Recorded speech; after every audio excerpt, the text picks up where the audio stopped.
அஸ்ஸலாமு அலைக்கும். Welcome to அம்மி சேனல். வாங்க, டமாட்டா, தக்காளி, புளிச்சிக்கீரை பச்சடி.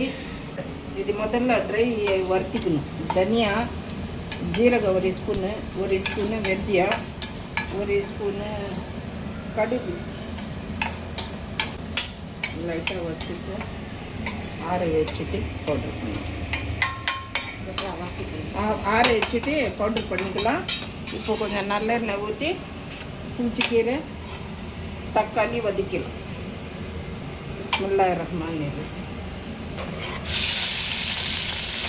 கூடாது, நல்லா வாஷ் பண்ணிவிட்டு பொரிச்சிட்டேன் நல்லா ட்ரையாக.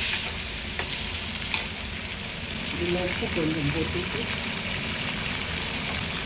மஞ்சள் 4 ஸ்பூன். இது வாஷ் பண்ணிவிட்டு புளிச்சிக்கீரை, தோட்டத்துக்கீரை நல்ல ஒரு புடி 1.5 புடி இருக்குது. வாஷ் பண்ணிவிட்டு ஃபேன் காற்றுல ஆற வச்சுட்டேன். ஈரமே இருக்கக்கூடாது.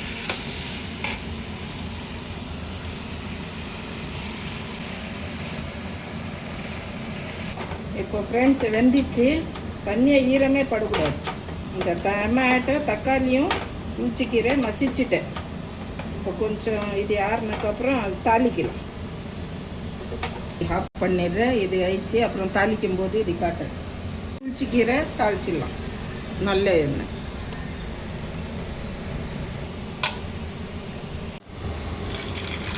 கடுகு போட்டேன். உளுந்து கொஞ்சம், ஒரு ஸ்பூனு கடலைப்பருப்பு, ஜீரகம் கொஞ்சம் போடும்.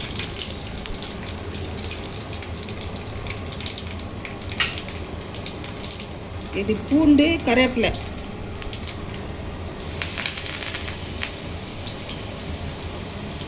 என்னமோ டேஸ்ட்டாக இருக்கும். பெருங்காயம் கொஞ்சம் லைட்டாக சிகப்பாகட்டும். இது ஆயிடுச்சு. தக்காளி எல்லாம் போட்டுட்டு மிளகாத்தூள்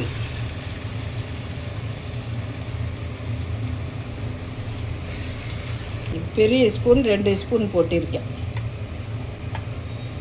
இது வெளியில் வச்சா 1 மாதம் வரைக்கும் இருக்கும். ஃப்ரிட்ஜில் வச்சா 2-3 மாதம் இருக்கும். நல்ல சாப்பாடுக்கு அர்ஜெண்ட்டாக எதுவுமே செய்ய முடியலன்னா இதில் பிசைஞ்சு சாப்பிட்டா சூப்பராக இருக்கும். வெந்தயம் போட்டு